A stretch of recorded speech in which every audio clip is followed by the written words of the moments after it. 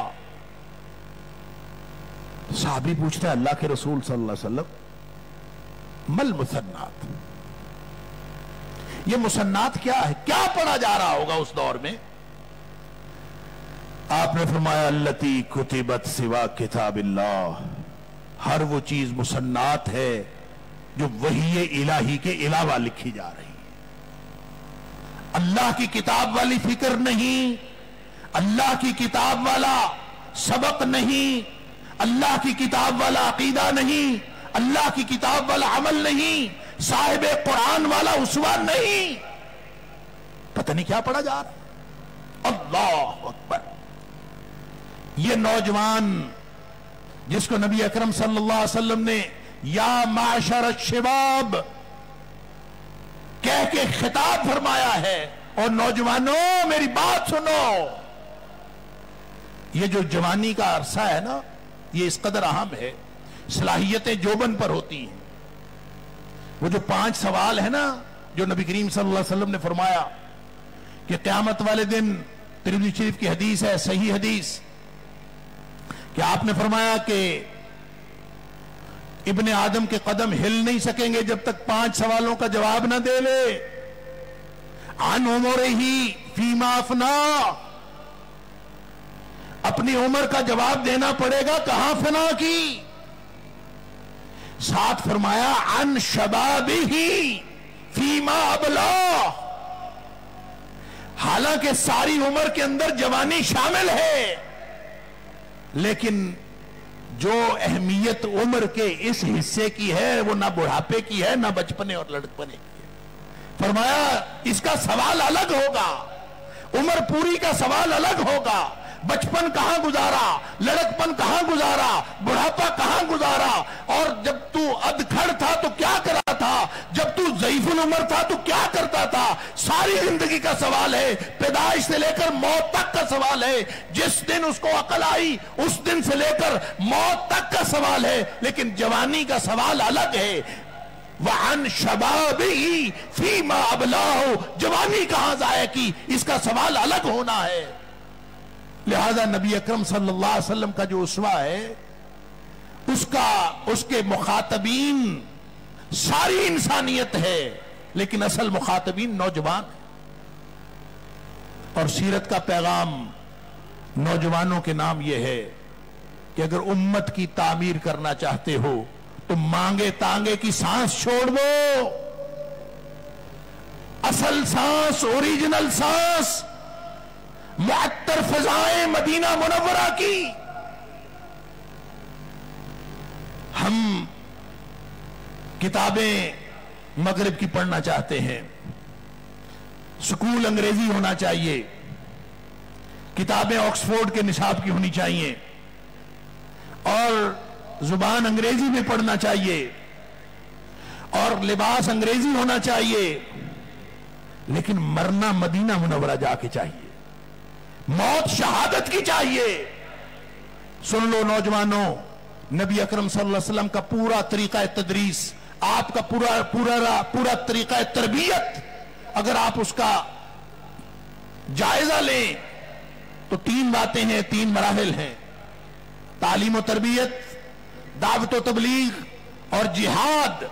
یہ تینوں مرحلے وہ ہیں، نہ بوڑھا کر سکتا ہے، نہ بچہ کر سکتا ہے، یہ کام ہی نوجوانوں کا ہے۔ سیرت کا اصل پیغام ہی نوجوانوں کو ہے، سیرت کے اصل مخاطب ہی نوجوان ہیں۔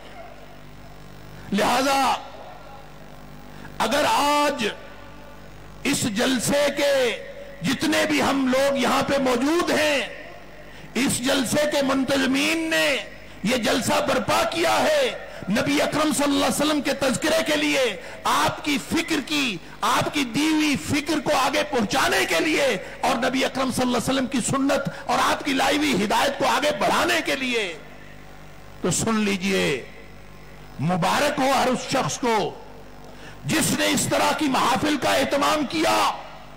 کیوں؟ اس لیے کہ نبی اکرم صلی اللہ علیہ وسلم کا فرمان ہے کہ قرب قیامت جو خیر کا دور شر کا دور حضرت حذیفہ رضی اللہ تعالیٰ عنہ کی وہ روایت ذہن میں لے آئیے جو بخاری اور مسلم کے اندر ہے. بس میں اپنی بات مکمل کرتا ہوں.